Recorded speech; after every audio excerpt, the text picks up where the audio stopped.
ओम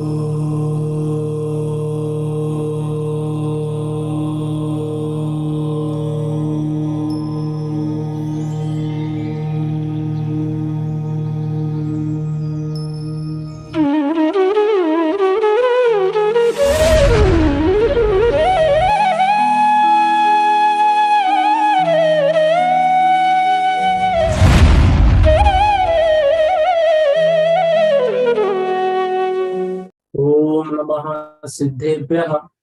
ओम नमः सिद्धेभ्यः।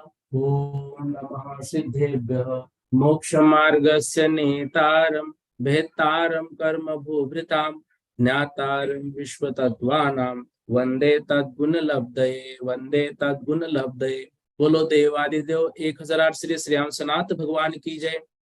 आचार्य उमा स्वामी महामुनिराज की जय। आचार्य पूज्यपाद स्वामी महामुनिराज की जय। आचार्य श्री संत शिरोमणि विद्यासागर जी गुरु महाराज की जय। निर्यापक श्रमण मुनि पंगो श्री सुधा सागर जी महामुनिराज की जय। समस्त मुनि संघ की जय। सर्वार सिद्धि में चौथा अध्याय हम पढ़ रहे हैं और चौथे अध्याय में अभी तक लगभग 18 सूत्रों का अध्ययन हमने किया है। इन 18 सूत्रों के माध्यम से तो वैमानिक में भेद है और उससे पहले जो भुवनवासी, वेंतरवासी और ज्योतिष्क, इन तीनों देवों के साथ साथ वैमानिक देवों की भी थोड़ी चर्चा हमने कर ली थी। 19वें सूत्र पर हम थोड़ा सा अध्ययन आज करने वाले हैं और फिर इसके आगे हम आगे बढ़ेंगे। 19वें सूत्र में जो ऊपर के 12 प्रकार के इंद्र होते हैं, वो इंद्र किस तरह से होते हैं, इस विषय में चर्चा की है। इसका थोड़ा सा अभ्यास कल के कक्षा में हुआ था। आज थोड़ा सा रिवीजन, थोड़ी चर्चा करके फिर आगे बढ़ेंगे। सूत्र है सौधर्म ईशान सानत कुमार माहेंद्र ब्रह्म ब्रह्मोत्तर लांतव कापिष्ट शुक्र महाशुक्र शतार सहस्रार रेश्वानत प्राणत योरारनाच्युतयोर नवसु ग्रैवेयकेषु विजय वय जयंत जयंता पराजितेषु सर्वार्थ सिद्धौ च। बोलिएगा। सौधर्म ईशान सानत कुमार माहेंद्र ब्रह्म ब्रह्मोत्तर लांतव कापिष्ट शुक्र महाशुक्र शतार सहस्रार रेश्वानत प्राणत योरारनाच्युतयोर नवसु ग्रैवेयकेषु विजय वय जयंत जयंता पराजितेषु सर्वार्थ सिद्धौ च। इसमें स्वर्गों के नाम बताए गए थे। सौधर्म, ईशान, सानत कुमार, माहेंद्र, ब्रह्म ब्रह्मोत्तर, लांतव कापिष्ट, शुक्र महाशुक्र, शतार सहस्रार, आनत प्राणत, आरन अच्युत, ये 8 स्वर्गों के युगलों में देवों के निवास स्थान विमान है। तथा नवसु ग्रैवेयकेषु, मतलब 9 ग्रैवेयकों में, 9 अनुदिशों में, और विजय वय जयंत जयंता पराजितेषु सर्वार्थ सिद्धौ च। विजय वय जयंत, जयंत अपराजित और सर्वार्थ सिद्धि, इस प्रकार से इन 5 अनुत्तर विमानों में अहमिंद्र कल्पातीत, मतलब कल्पना की करते हैं अहम इंद्र के पहले, ग्रैवेयकों के पहले, और ये उसके बाद ये सब अहमिंद्र कल्पातीत देव रहते हैं 9 ग्रैवेयक, 9 अनुदिश और 5 अनुत्तरों में। ठीक है। सर्वार सिद्धि में इस विषय में क्या समझाया है, ध्यान से। जो 16 प्रकार के स्वर्ग है, इन 16 प्रकार के स्वर्गों की चर्चा इस सूत्र के माध्यम को पूर्ण क्लियर करनी है।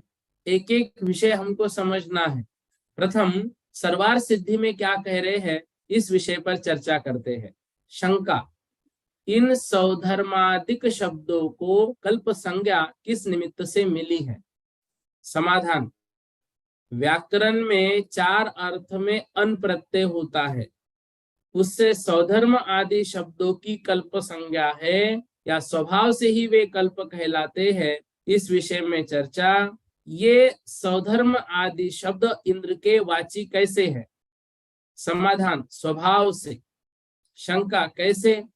समाधान सुधर्मा नाम की सभा है, वह जहां है उस कल्प का नाम सौधर्म है।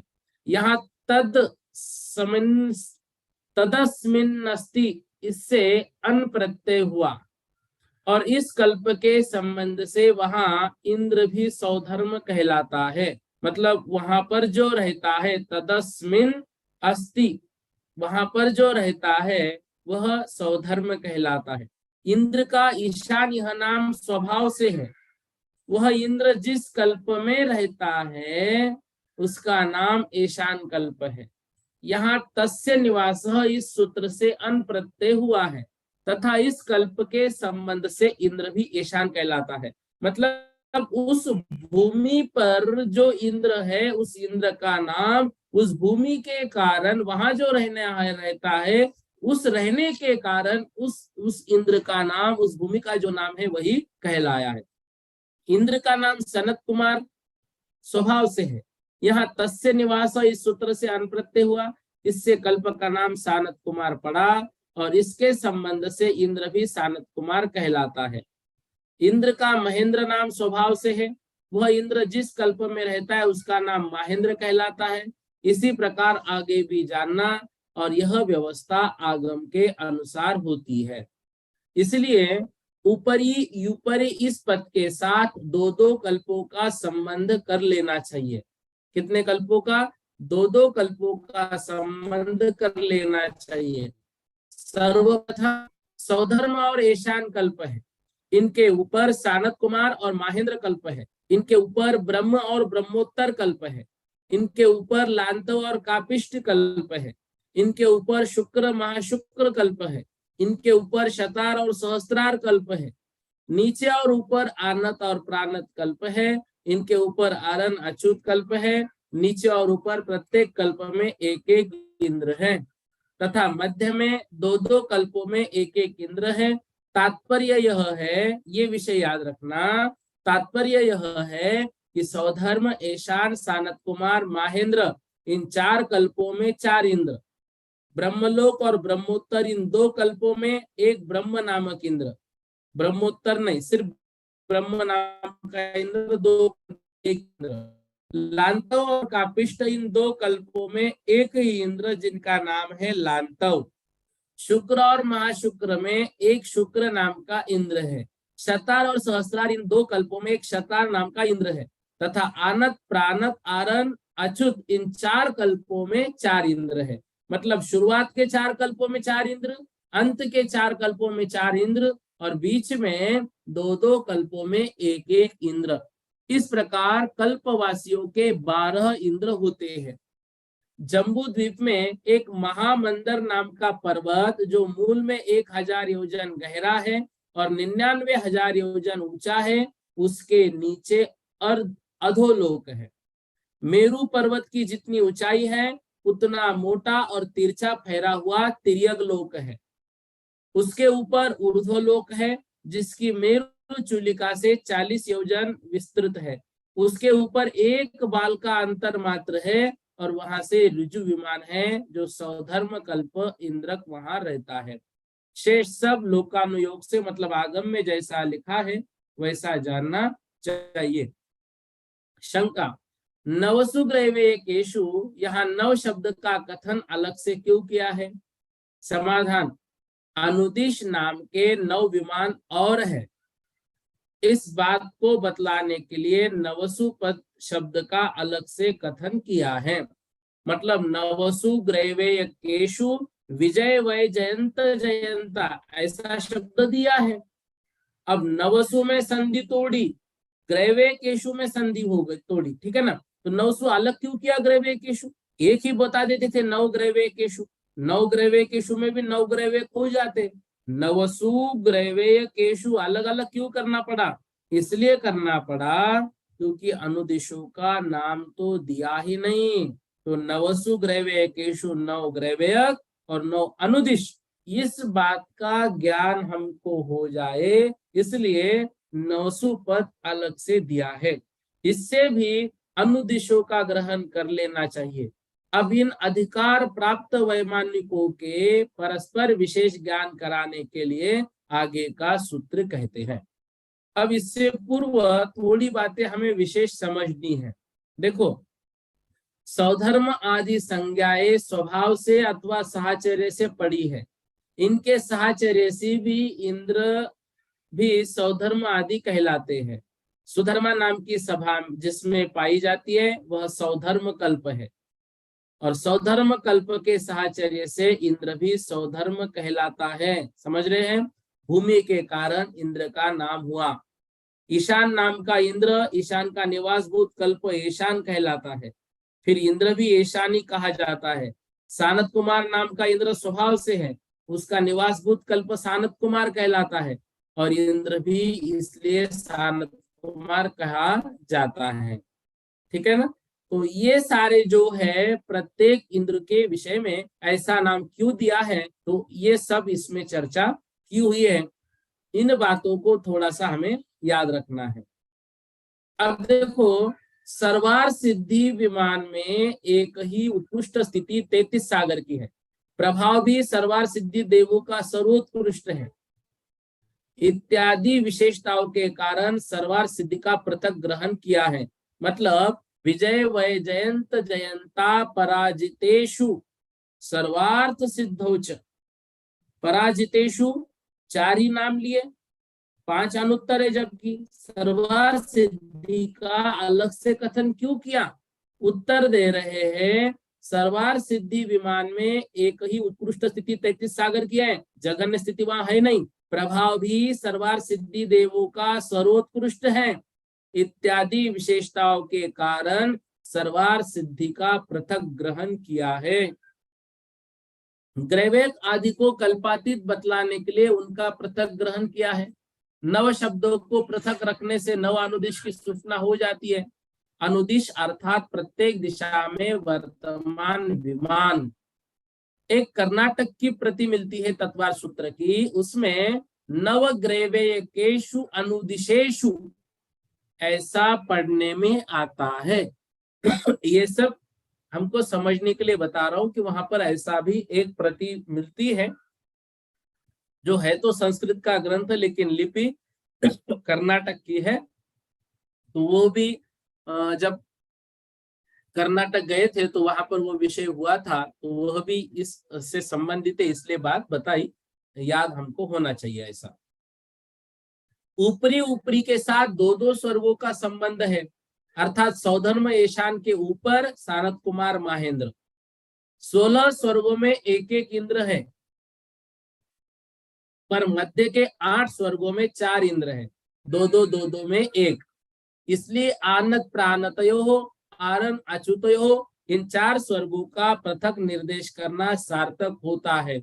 यहाँ संधि तोड़ी है, अन्यथा लाघव के लिए एक ही द्वंद्व समास करना उचित हो जाता, परंतु आनत प्राणतयो कहा, आरन अच्युतयो कहा, ये इसी कारण से कहा कि 2 में एक ही इंद्र है। इस तरह से इस भूमि तल से 99,90,040 योजन ऊपर सौधर्म ईशान कल्प है, उनके ऊपर 31 विमान प्रस्तर है, और ऋतु चंद्र विमल आदि उनके नाम हैं। मेरु पर्वत के शिखर और ऋतु विमान में मात्र 1 बाल का अंतर है। ऋतु विमान से चारों दिशाओं में 4 विमान श्रेणियां हैं, प्रत्येक में 62 विमान है। विदिशाओं में पुष्प प्रकीर्णक है। प्रभा नामक इंद्र की श्रेणी में 18वां विमान कल्प विमान है। उसके स्वस्तिक, वर्धमान और विश्रुत नाम के 3 प्रकार है। बाह्य प्रकार के अनिक और पारिषद, मध्यम प्रकार के त्रैस्त्रिंश देव और अनंतर प्रकार में सौधर्म इंद्र रहता है। उस विमान की चारों दिशाओं में 4 नगर हैं।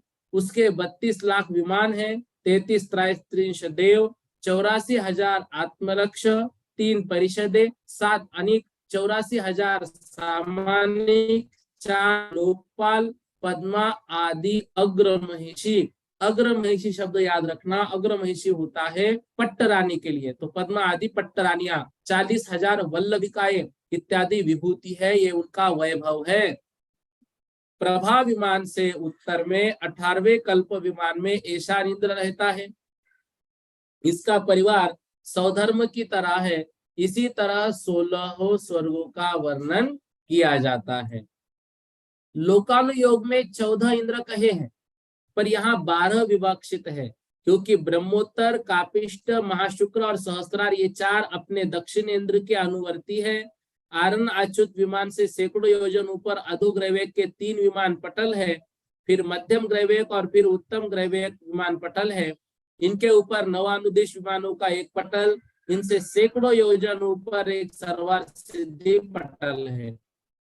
इसमें चारों दिशाओं में विजय, वैजयंत, जयंत, अपराजित और मध्य में सर्वार्थ सिद्धि विमान है। सौधर्म ईशान विमान पंचम वर्ण के सानत कुमार महेंद्र कृष्ण वर्ण के और कृष्ण वर्ण के बिना 4 वर्ण के, ब्रह्मादि 4 स्वर्गों के कृष्ण और नील के बिना 3 वर्ण के, शुक्रादि 8 स्वर्गों के विमान पीले और शुक्ल वर्ण के, ग्रैवेक, अनुदिश और अनुत्तर विमान शुक्ल वर्ण के ही है। सर्वार सिद्धि विमान परम शुक्ल वर्ण है। विमानों का भी ये रंग वहां पर होता है। तो इस तरह से यहाँ पर सौधर्म, ईशान, सानत कुमार, माहेंद्र, ब्रह्म, ब्रह्मोत्तर, लांतव, कापिष्ट, शुक्र, महाशुक्र, शतार, सहस्त्रार, सारी जो चर्चाएं दी है, इन सारी चर्चाओं को अच्छे से समझकर याद रखना है।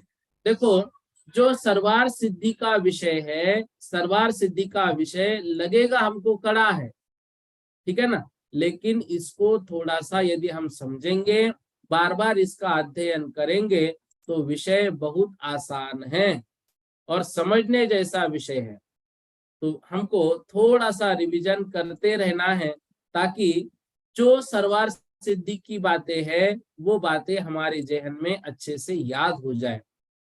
इनको मात्र पढ़ना नहीं है, बल्कि इनको याद भी करना है। इस तरह से थोड़ा सा सौधर्म, ईशान आदि स्वर्गों के विषय में हमने चर्चा की। अब देखो, जो ये 16 प्रकार के स्वर्गों की चर्चा इसमें की है, फिर 9 ग्रैवेयक, 9 अनुदिश और 5 अनुत्तरों की, इनकी संरचना भी आप जो ग्रंथ में मैप दिया हुआ है उससे थोड़ा सा पढ़ लेना। और यदि उसमें से और कुछ समझना है तो जो तत्वार सूत्र की कक्षाएं हुई थी, उन कक्षाओं में भी उस विषय में विस्तार से वर्णन उस समय हमने किया था, तो वहां से नक्शा थोड़ा सा आप देख लेना, ताकि जो सारे विषय है वो सारे के सारे विषय हमारे क्लियर हो जाए। तो इस तरह से इन विषयों पर भी थोड़ा सा ध्यान हमको देना है।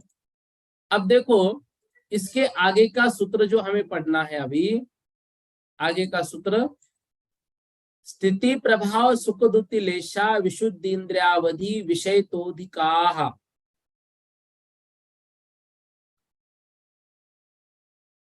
फिर से सुनो, स्थिति प्रभाव सुख दुति लेशा विशुद्ध इंद्रियावधि विषय तोधिका।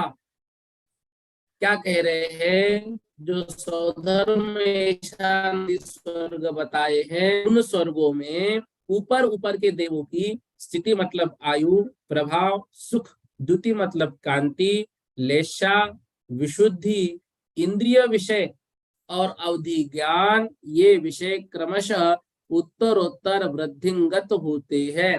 मतलब आगे आगे ये विषय बढ़ते हैं। और ये जो ऊपर ऊपर के स्वर्ग है, ऊपर ऊपर के स्वर्गों में आयु बढ़ती हुई मिलती है, प्रभाव बढ़ता हुआ मिलता है, कांति बढ़ती है, लेशाए, विशुद्धि, इंद्रिय विषय और अवधि ज्ञान का विषय, ये सारे विषय अधिक अधिक है नीचे नीचे के स्वर्गों की अपेक्षा ऊपर ऊपर के स्वर्गों में। देखो, सर्वार्थ सिद्धि में इस विषय में क्या कह रहे हैं? अपने द्वारा प्राप्त हुई आयु के उदय से उस भव में शरीर के साथ रहना स्थिति कहलाती है। अनुभव शको प्रभाव कहते हैं। इंद्रियों के विषयों के अनुभव, इंद्रियों के विषयों के अनुभवन करने को सुख कहते हैं। शरीर, वस्त्र और आभूषण आदि की कांति को युति कहते हैं। लेशा का कथन कर आए हैं। लेशा की विशुद्धि लेशा विशुद्धि कहलाती है। इंद्रिय और अवधि ज्ञान का विषय इंद्रिय विषय और अवधि विषय कहलाता है। इनसे या इनकी अपेक्षा से वे सब देव उत्तरोत्तर अधिक अधिक है। तात्पर्य यह है कि ऊपर ऊपर प्रत्येक कल्प में और प्रत्येक प्रस्तार में वैमानिक देव स्थिति आदि की अपेक्षा अधिक अधिक है। जिस प्रकार ये वैमानिक देव स्थिति आदि की अपेक्षा ऊपर ऊपर अधिक है, उसी गति आदि की अपेक्षा भी प्राप्त हुए। अतः इसका निराकरण करने के लिए आगे का सूत्र कहते हैं। इस विषय में देखो, अपनी देवायु के उदय से उस पर्याय में रहना स्थिति है। कितने समय तक रहते हैं? शाप और अनुग्रहण की शक्ति को प्रभाव कहते हैं। साता वेदनीय के उदय से बाह्य विषयों में इष्टानुभव करना सुख है। शरीर वस्त्राभरण आदि की कांति को युति कहते हैं। कषाय से रंगी हुई योग प्रवृत्ति को लेस्या कहते हैं। लेस्या की निर्मलता लेस्या की विशुद्धि है। यह इंद्रिय और औदिक ज्ञान का विषय विवक्षित है, अन्यथा ऊपर ऊपर के स्वर्गों में इंद्रियों की संख्या अधिक समझी जाती, उनके विषय है। ठीक है ना? तो स्थिति आदि ऊपर ऊपर के विमानों के तथा प्रसारों के देवों के अधिक है। जिन स्वर्गों की समस्थिति है उनमें भी विमानों और प्रस्तारों का ऊपर क्रमशः अधिक है। निग्रह अनुग्रह संबंधी प्रभाव या शक्ति भी इस तरह ऊपर ऊपर अधिक होती गई है। यह शक्ति की दृष्टि से है, क्योंकि ऊपर ऊपर अल्प संक्लेश तथा मंद अभिमान होने से उसके प्रयोग का अवसर ही नहीं रहता है। ठीक है ना? इस तरह से ऊपर ऊपर के स्वर्गों में ये सब कुछ बढ़ता हुआ ही प्राप्त होता है। अब देखो, ये जो विषय है कि अगले अगले स्वर्गों में स्थिति प्रभाव, ये सुख, मतलब जो इंद्रियों का सुख है या औदिक ज्ञान का विषय है, ये बढ़ता बढ़ता है। तो ऊपर ऊपर के स्वर्ग में पहुंचने के लिए नीचे से पुण्य भी अधिक अधिक ही लगता है। ठीक है ना? तभी हम ऊपर ऊपर पहुंचेंगे। अब देखो, भवनवासी, व्यंतरवासी और ज्योतिष, ये जो देव है, ये देव वैमानिकों की अपेक्षा कैसे है? बहुत कमजोर है। वैमानिक देवों का पुण्य अधिक। सम्यक दृष्टि जीव देव गति में जाएगा तो कहां पर जाएगा? वैमानिक देवों में ही जन्म लेंगे। ठीक है ना? तो इस तरह से ये भवनिक त्रिक से वैमानिक देवों का विशेष पुण्य, और वैमानिक देवों में भी ऊपर हम जैसे जैसे बढ़ेंगे, ऊपर बढ़ते बढ़ते अधिक अधिक पुण्य। सर्वोत्कृष्ट पुण्यशाली जीव वैमानिक देवों में कौन? सर्वार्थ सिद्धि के देव। इस तरह से विषय को हमें याद रखना है। अब स्थिति प्रभाव ये सब बढ़ रहा है, कम क्या हो रहा है? इस बात को बतलाने के लिए आगे का सूत्र कह रहे हैं, गति शरीर परिग्रहा भीमान तो हीनाः। गति शरीर परिग्रहा भीमान तो हीनाः।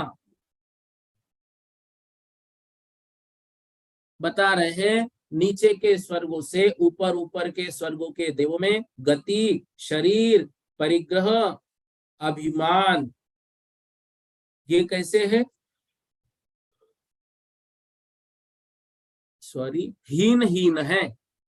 तो नीचे के स्वर्गों से ऊपर ऊपर के स्वर्गों के देवों में गति, शरीर, परिग्रह, अभिमान क्रमशः हीन हीन होता है, मतलब कम कम होता है।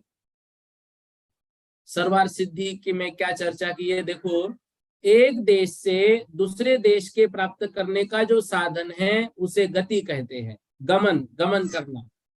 यहाँ शरीर से वैक्रिक शरीर लिया गया है, यह पहले कह आए हैं। लोक कषाय के उदय से विषयों के संग को परिग्रह कहते हैं। मान कषाय के उदय से उत्पन्न हुए अहंकार को अभिमान कहते हैं। इन गति आदि की अपेक्षा वैमानिक देव ऊपर ऊपर हीन है। भिन्न देश में स्थित विषयों में क्रीड़ा विषयक रति का प्रकर्ष नहीं पाया जाता, इसलिए ऊपर ऊपर गमन कम है। सौधर्म और ईशान स्वर्ग के देवों का शरीर 7 अरत्रि प्रमाण है। सानत कुमार और महेंद्र स्वर्गों के देवों का शरीर 6 अरत्रि प्रमाण है। ब्रह्म, ये अरत्रि प्रमाण भी समझेंगे। ब्रह्म, ब्रह्मोत्तर, लांतो और कापिष्ट कल्प में देवों के शरीर का 5 अरत्नि प्रमाण है। शुक्र, महाशुक्र, शतार और सहस्रार कल्प के देवों का शरीर 5 अरत्रि प्रमाण है। आनत प्राणत कल्प के देवों का शरीर 3.5 अरत्रि प्रमाण है। आरण और अच्युत कल्प के देवों का 3 शरीर 3 अरत्रि प्रमाण है। अधोग्रहयोग में अहमिंद्रों का शरीर 2.5 अरत्रि प्रमाण है। मध्य ग्रहयोग में अहमिंद्रों का शरीर 2 अरत्रि प्रमाण है तथा 5 अनुत्तर विमानों में अहमिंद्रों का शरीर 1 अरत्रि प्रमाण है। विमानों की लंबाई, चौड़ाई आदि रूप परिग्रह ऊपर ऊपर कम है। अल्प कषाय होने से अभिमान भी ऊपर ऊपर कम है। ठीक है ना, ये सारी चीजें कम कम है और ऊपर जो सूत्र में बताई है वो सारी चीजें ऊपर ऊपर के स्वर्गों में बढ़ती हुई पाई जाती है। अब देखो यहाँ पर जो विषय बता रहे हैं, इस विषय में ये बात हमको याद रखनी है कि स्थिति बढ़ रही है, प्रभाव बढ़ रहा है। ठीक है, स्थिति, प्रभाव, सुख, द्युति, लेशा, ये सब चीजें बढ़ रही है। कम कम क्या हो रहा है, तो उस चीज में हमको ये समझना है। देखो जो चीजें कम हो रही है, मान लो,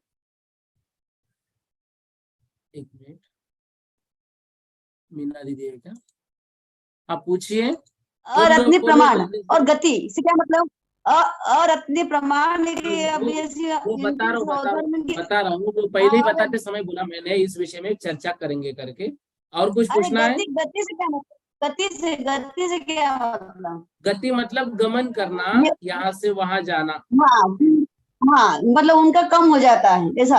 हाँ हाँ हाँ हाँ हाँ, वही थोड़ा सा वही सोचना समझ। धन्यवाद। ठीक ठीक ठीक। हाँ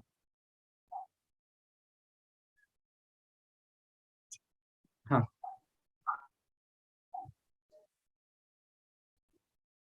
चलो विषय की ओर आते हैं। अब यहाँ जो बातें बता रहे हैं, हाँ देखिएगा, ये जो सूत्र है, इस सूत्र के माध्यम से गति, शरीर, परिग्रह, अभिमान, ये सारी चीजें क्या बताई, ये सारी चीजें यहाँ पर कम कम होती हुई बता रहे हैं। अब इसमें जो गति, शरीर, परिग्रह, अभिमान हीन हुआ है, अब यहाँ पर प्रश्न आता है कि परिग्रह तो ऊपर ऊपर के देवों का अधिक होना चाहिए, क्योंकि ऊपर ऊपर के देवों में सारी चीजें बढ़ती हुई प्राप्त हो रही है। ऊपर ऊपर के देवों में सारी चीजें कैसी मिल रही है? बढ़ती हुई प्राप्त हो रही है। फिर परिग्रह ऊपर बढ़ना चाहिए, क्यों नहीं बढ़ रहा है? इसका कारण बताते हैं कि ऊपर ऊपर के देवों का शरीर कैसा है? छोटा छोटा हो रहा है, तो उस अपेक्षा से उनका परिग्रह भी कम होगा। साथ ही साथ उनके कषायों में भी मंदता है। उनके कषायों में क्या है? मंदता है। इस कारण से उनको परिग्रह की कोई भी आवश्यकता नहीं है। मतलब आवश्यकता नहीं है, इसका मतलब कम भी रहा तो उनको उससे कोई दिक्कत नहीं है।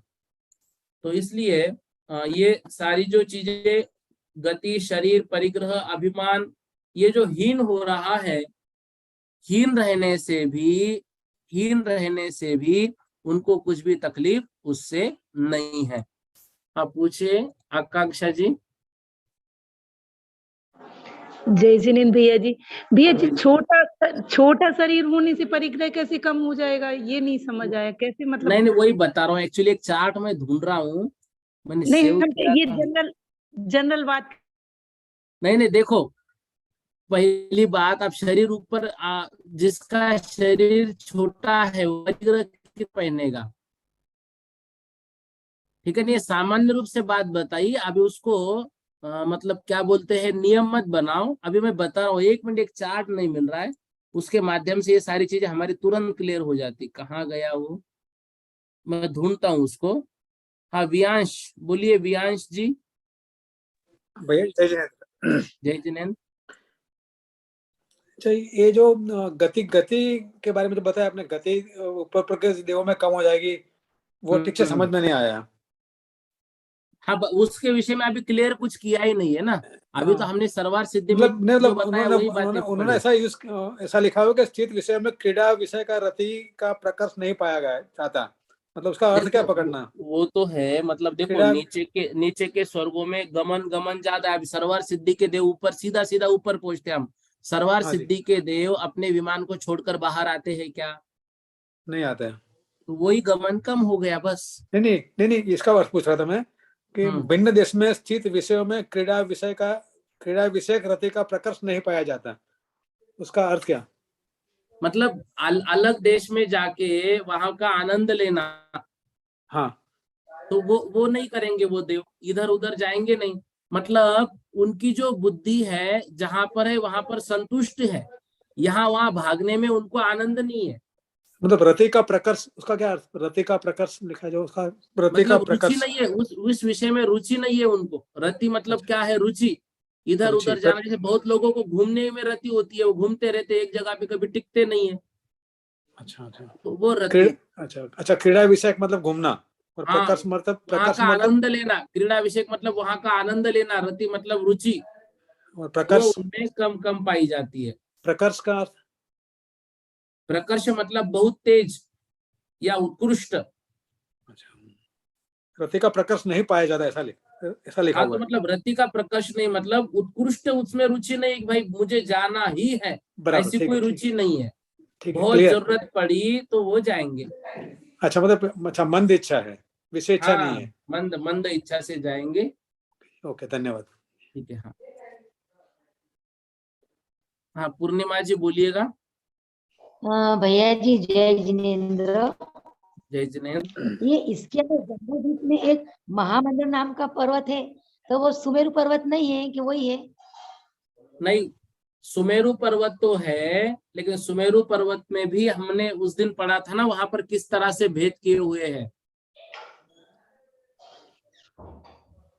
नहीं, जैसे सुमेरु पर्वत जैसी पूरी चीज बता रहे हैं कि इतना 1 योजन गहरा है, 99 योजन ऊंचा है, पूरा सब तो वही बता रहे हैं। तो फिर तो देखो वही है सुमेरु पर्वत में ही, लेकिन उसके विषय में देखो, उस दिन जो तत्वार सूत्र की कक्षा पढ़ी थी ना, तो उसमें वो चर्चा आई थी।